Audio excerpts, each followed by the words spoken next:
While the world has been ruined by the virus that, of course, got out of control in China, China has now decided to, well, basically fully scoop up Hong Kong. It was supposed to be towards the end of this decade when the one country, two systems, where Hong Kong would essentially be able to remain, basically Western focused. Well, they tried to pass laws that meant that if you broke Chinese law in Hong Kong, you would be able to be extradited back to the mainland.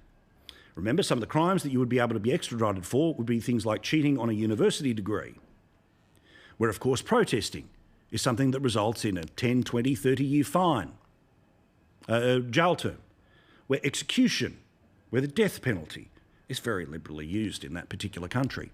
This, by the way, was an extradition law that Malcolm Turnbull and Julie Bishop tried to introduce to Australia. But thankfully, just like the people of Hong Kong, they protested. We just folded. We didn't do it because, among others, Cory Bernardi were willing to fight it from inside the federal parliament. Well, China has now passed a law that under national security laws, Hong Kong is now fully theirs. It means no ceremonies, but if you do the wrong thing in Hong Kong, you will have to pay by China's law. And China's law means you don't get to muck around because we're going to take you out.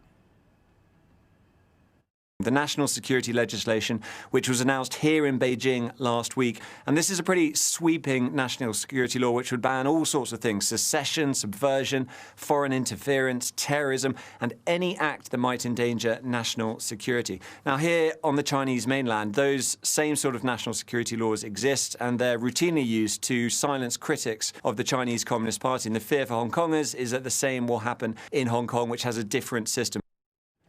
You happy, Daniel Andrews? Happy to take their money? Happy that this is the bank, as long as they never call a favour in on you? The Secretary of State, Mike Pompeo, has basically said that Hong Kong, alas now, is fully part of China. It will now be dealt with as if it is fully part of China. Essentially, China has been able to break a deal it had with the rest of the world. And the rest of the world, well, they're just going to let it happen.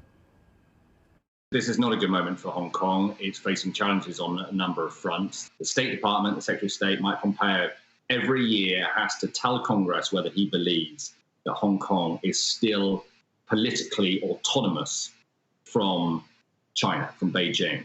And he has told Congress this year, he's told them today, that he does not believe anymore that Hong Kong is autonomous from China. He believes that Beijing has too much of a sway, too much influence over what goes on in Hong Kong. But Daniel Andrews views China as a bank.